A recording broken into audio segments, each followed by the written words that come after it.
దేవునికి మహిమ కలుగును గాక. ఆమేన్ చెప్పండి. దేవుని మహాదయ వలన, కృప వలన దేవుని దాసులు మనందరికంటే ముందు దేవుని దగ్గరికి వెళ్ళిపోయారు. దేవునికి స్తోత్రం. అంటే చచ్చిపోతే స్తోత్రం చెబుతా వెంటయ్యా అన్నట్టుగా చూస్తున్నారా? అవును, ఖచ్చితంగా యేసు ప్రభువుని అంగీకరించిన మనము చనిపోవడం అనేటువంటిది మనకు ఆశీర్వాదం. యేసు ప్రభువుని అంగీకరించకుండా, మారు మనసు లేకుండా చచ్చిపోతే వాళ్ళకి నరకం. యేసు ప్రభువుని అంగీకరించి దేవునిలో ఉండి మనం చనిపోవడం మనకు అది ఎంతో ఆశీర్వాదకరమైన పరిస్థితి. ఆ ఆశీర్వాదంలో దేవుని దాసులు జేమ్స్ అయ్య గారు ప్రవేశించారు కాబట్టి వారిని నేను అభినందిస్తున్నాను. వాస్తవానికి సహజంగా ఆదరణ కూడిక అని పెడుతున్నాం మనం. దేనికి ఆదరణ? ఏం పోయింది చిన్నబాబుకి ఆదరించడానికి? మనం ఏం పోయిందయ్యా నీకు? చిన్నబాబు నీకేమన్నా పోయిందా? నీకేమన్నా నష్టం కలిగిందా? మీ మాంగారు మంచి ప్రమోషన్తో అద్భుతమైన ప్లేస్లోకి వెళ్ళారు. స్తోత్రం. అయ్యా నమస్తే అండి. హేమ అయ్యగారికి, ఎట్టల అయ్యగారికి కూడా నమస్తే. అందరికీ వందనాలు. ఇప్పుడు జేమ్స్ గారు, చిన్నబాబు వాళ్ళ మామగారు, అది పాప వాళ్ళ నాన్నగారు, ఆయనకి ప్రమోషన్ వచ్చింది. ఇప్పుడు మనం ఏం చేయాలి? అభినందించాలా? ఆదరణ కూటం పెట్టాలా? ఈయనకి ప్రమోషన్కి వచ్చేసిందండి జేమ్స్ గారికి. ఇంకా పై స్థాయికి వెళ్ళిపోయాడు, ఇంకా గొప్ప ప్లేస్లోకి వెళ్ళిపోయాడు. ఉన్నతమైన స్థలంలో ఉన్నాడు, ఏ బాధ లేని స్థలంలో ఉన్నాడు. ఇప్పుడు చిన్నబాబు గారిని మనం అభినందించాలా, ఆదరించాలా? చెప్పండి అందరూ జ్ఞానులు. అభినందించాలి. నా ఉద్దేశం ఏంటంటే ఆదరణ కూటమని పెట్టవద్దు క్రైస్తవులు, మహిమ ప్రవేశము అని పెట్టండి. నేను ఎప్పుడు మా సంఘాల్లో మరి మేము మా మాట వినేవాళ్ళందరూ అలాగే చెబుతాం. మా కార్యక్రమాలు మహిమ ప్రవేశం అని పెట్టండి. ఎందుకంటే దేవుళ్ళలోకి వెళ్ళిపోయారు కాబట్టి. తాగి చచ్చిపోయాడు అనుకోండి, ఆదరణ కూటం పెట్టండి. మారు మనసు లేకుండా తాగేసి జబ్బు వచ్చి చచ్చిపోయాడు అనుకోండి, వాళ్ళకి ఆదరణ కూటమే. కాబట్టి ఇలాగా ప్రభువుని అంగీకరించి చనిపోయి దేవుని దగ్గరికి వెళ్ళిపోయినప్పుడు వాళ్ళు ప్రమోషన్ వచ్చింది జేమ్స్ గారికి. ఇంకా గొప్ప ప్లేస్లోకి వెళ్ళారు, ఉన్నతమైన ప్లేస్లో ఉన్నారు జేమ్స్ గారు. దానికి మరి చిన్నబాబు గారిని మరి ఆదరించడం ఎందుకో, మరి జేమ్స్ గారి పాపను ఆదరించడం ఎందుకో మరి నాకు తెలియదు. నేను మటుకు ఆదరించను. మారు మనసు పొంది చచ్చిపోతే వాళ్ళని ఖచ్చితంగా అభినందిస్తాను. దేవునికి స్తోత్రం. నేను జేమ్స్ గారిని అభినందిస్తున్నాను. అలాగే ఇందాక తల్లిగారు చెప్పినట్టు జేమ్స్ గారికి సంబంధించిన బంధువులందరూ కూడా ఇంకా రక్షణ లేకపోతే రక్షణ పొందండి. ఇది మీరు రక్షణ పొందడానికి ఏర్పాటు చేసిన కూడిక. ఈ గ్రామంలో రక్షణ లేనివారు రక్షణ పొందడానికి ఏర్పాటు చేసిన కూడిక. ఎవరము దుఃఖించవలసిన అవసరం లేదు. జేమ్స్ గారు నాకు తెలిసి నేను చాలా చిన్నోడిగా ఉన్నప్పుడు చిగురుకోట వచ్చేవారు, పరిచర్య అంతా బాగా చేసేవారు. పల్లెం రాజారావు గారు, ఆ తర్వాత బ్యాచ్ జేమ్స్ గారు, ఇక అంతకంటే ముందు సోవన్ రాజు గారు, వీళ్ళందరూ చిగురుకోట వచ్చి చిగురుకోటలో ఏ కార్యక్రమం అయినా ముందు వచ్చేసేవాడు.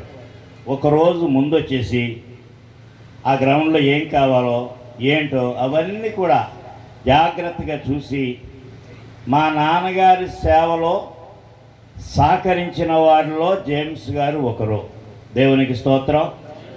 మా నాన్నగారితో పాటు ఆయన సేవలో తిరుగుతున్నప్పుడు ఆయనకి సహకరించిన వారిలో జేమ్స్ గారు, అలాగే మరి అమ్మగారు, ఈ కుటుంబము ఒకటని నాకు తెలిసినంత వరకు నా అనుభవంలో నేను చెప్తున్నాను. దేవునికి మహిమ కలుగును గాక. అయితే మరి అమ్మగారు చెప్పినట్టు శ్యామలంపురంలో చాలా కష్టాలు పడ్డారు. నేను చెప్పేది ఏంటంటే, చాలామంది సేవ స్టార్ట్ చేసి ఎక్కడ చర్చి కడతారంటే సరిగ్గా చర్చి ముందే చర్చి కడతారు. జేమ్స్ గారు అలాగ చేయాల. అందుకు నేను అభినందిస్తున్నా. ఆయన చాలా చోట్ల పనిచేశారు. ఆ గుడివాడ దగ్గర పనిచేశారు. నన్ను తీసుకెళ్లారు మీటింగ్కి. ఇంకెక్కడెక్కడ పని చేశారు అన్ని చోట్లకి నన్ను తీసుకెళ్ళారు వాక్యం చెప్పడానికి. అదొక అనుభవము. ఓకే, చర్చి కట్టే పరిస్థితి వచ్చేటప్పటికి శావలాంపురంలో అక్కడ అసలు సువార్త లేదు, చర్చి లేదు, ఏమి లేదు. మిషనరీ వర్క్ అంటే అది. సువార్త లేని చోట సువార్త చెప్పేది మిషనరీ వర్క్. మిషనరీ అంటే చర్చి పక్కన చర్చి కట్టేవాడు మిషనరీ కాదు. అక్కడ ఒక సంఘాన్ని కట్టుకుంటే సంఘాన్ని చీల తీసేవాడు మిషనరీ కాదు. మిషనరీ అంటే సువార్త లేని చోట సువార్త చెప్పాలి, చర్చి లేని చోట చర్చి కట్టాలి, వారి కొరకు భారంతో పని చేయాలి. అది మిషనరీ వర్క్. మన ప్రాంతాలకు మిషనరీస్ వచ్చి మన ప్రాంతాల్లో చర్చెస్ లేవని వారు ఎంతో ప్రయాసపడి మన పూర్వీకులు గోనేస్తే గోని మీద కూర్చుని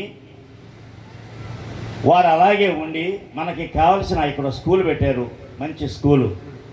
ఈ స్కూల్ పెట్టడం వల్ల ఈ మారుమూల గ్రామంలో చాలామంది చదువుకున్నారు. స్కూల్స్ ఏర్పాటు చేసి ఆ కాలంలో మిషనరీస్ హాస్టల్స్ ఏర్పాటు చేసి, హాస్పిటల్స్ ఏర్పాటు చేసి, చర్చెస్ ఏర్పాటు చేసి, ఇవన్నీ కూడా మిషనరీస్ వర్క్లో ఇది ఒక భాగము. మరి నేను చెప్పేది ఏంటంటే జేమ్స్ గారు ఆయన ఒక మిషనరీ. చర్చిలు కట్టే వాళ్ళందరూ చర్చిలు లేని చోట కట్టండి. మీకు భారం అంటే సువార్త ప్రకటించండి. చాలాసార్లు ఈ గ్రామం వచ్చి సువార్త ప్రకటిస్తున్నాం. ఇక్కడ ఆల్రెడీ సంఘం ఉంది, ఇక చాలామంది సేవకులు ఉన్నారు. ఈ గ్రామంలో ఉద్యోగం వచ్చిన గ్రామం. నాకు తెలిసి ఆ సోమరాజు గారు అని ఆయన భయంకరమైన త్రాగుబోతు, దొంగ, కోల్డ్ దొంగలు, కళ్ళు దొంగ, ఇలాంటి దొంగ. ఆయన అద్భుత రీతిగా ఉద్యమంలో రక్షించబడ్డారు. ఆయన తర్వాత చాలామంది రక్షించబడ్డారు. ఈ గ్రామంలో చాలామంది ఉద్యమం చేత రక్షించబడినటువంటి గ్రామము. దేవునికి స్తోత్రం. కాబట్టి ఇక్కడ సువార్త ప్రకటిస్తాం, కానీ ఇక్కడ ఈ సంఘాలు చీలదీయటం అనేటువంటిది ఎప్పుడు కూడా జరిగే కార్యక్రమం కాదు. అది మిషనరీ వర్క్ కాదు. కాబట్టి మనం ఆ రీతిగా మరి జేమ్స్ గారు అలాంటి మంచి ఆలోచనతో పరిచర్యలో సాగారు. వారిని అభినందిస్తున్నాను. కొరింథీయులకు రాసిన పత్రిక ముగించేస్తాను. కొరింథీయులకు రాసిన పత్రిక చాలామంది పెద్దలు ఉన్నారు. 2వ కొరింథీయులకు రాసిన పత్రిక 5వ అధ్యాయంలో 8వ వచనంలో ఇలాగ ఉంది: ఇట్లు ధైర్యము కలిగి ఈ దేహమును విడిచిపెట్టి ప్రభువునొద్ద నివసించుటకు ఇష్టపడుచున్నామో. దేనికి ఇష్టపడాలి? ప్రభువునొద్ద నివసించడానికి ఇష్టపడాలి. ప్రభువునొద్ద నివసించడానికి ఇష్టపడాలి. ప్రభువునొద్ద నివసించడానికి చాలామంది ఇష్టపడటం లేదు. చాలామందికి శ్రమలు వస్తే కష్టం. శ్రమలు రాకూడదు సేవలో. పూల పాన్పులాగా ఉండాలి, పూల బాటలాగా ఉండాలి సేవ అంటే. జేమ్స్ గారు కూడా చెప్పేవాడు, సేవ అంటే సావు అని చెప్పేవాడు. ఈయననా జేమ్స్ గారు చెప్తూ ఉన్నాడు అప్పుడప్పుడు, సేవ అంటే సావు అండి అని చెప్తూ ఉండేవాడు. మనము ఈ రీతిగా మనం చదువుకున్న ఈ వాక్య భాగం ప్రకారంగా ప్రభువునొద్ద ఉండడానికి మనము ఇష్టపడాలి. ఇష్టపడాలంటే సిద్ధపడాలి. ఇష్టం ఉంటే సరిపోద్దా? సీతయ్య గారి హోటల్లో మంచి బిర్యానీ తినాలని ఉంది. మరి బిర్యానీ తినాలని ఇష్టం ఉంది, కానీ దానికి బిల్లు పే చేయాలి కదా. బిల్లు పే చేయాలి. ఆ బిల్లుకు సిద్ధపడాలిగా. కేవలము ఇష్టపడితే కాదు. ఇష్టపడి పాటలు పాడితే సరిపోదు. క్రైస్తవ పాటలు ఇష్టపడి క్రైస్తవులముగా క్రైస్తవ కార్యక్రమాలలో పాల్గొంటే సరిపోదు. ఇష్టపడి ఇలాగ ఘనమైన కార్యక్రమాలు ఏర్పాటు చేసుకుంటే సరిపోదు. ఇష్టపడుచున్న మనము సిద్ధపడాలి. మీరు ఎంతమంది సిద్ధపడ్డారు? నేను సిద్ధపడ్డాను దేవుని దగ్గరికి వెళ్ళిపోవాలని. ఎవరన్నా దేవుని కోసం చంపితే బాగుండను నాకు. కారణం ఏంటంటే స్వార్థం. దేవుని కొరకు అత్సాక్షులైన వారు ఫస్ట్ రోలో ఉంటారు పరలోకంలో. దానికోసం అది స్వార్థంగా నేను ఆశిస్తున్నా. మనము ఇష్టపడటమే కాదు, సిద్ధపడాలి. దేవుని దగ్గరికి వెళ్ళడానికి ఇష్టపడాలి. రెండవది సిద్ధపడాలి. మీరు సిద్ధపడ్డారా? అలవాటు ప్రార్థనలు, అలవాటు ప్రసంగాలు, ఇలాంటి మెమోరియల్ సర్వీసెస్, అలవాటు క్రిస్మస్లు చేయండి, నేను కాదనట్లేదు. కానీ అలవాటు కాదు, కావాల్సింది సిద్ధపడాలి. ఎప్పుడు ప్రభు పిలుస్తారో తెలియదు. ఎప్పుడు మరణం వస్తుందో తెలియదు.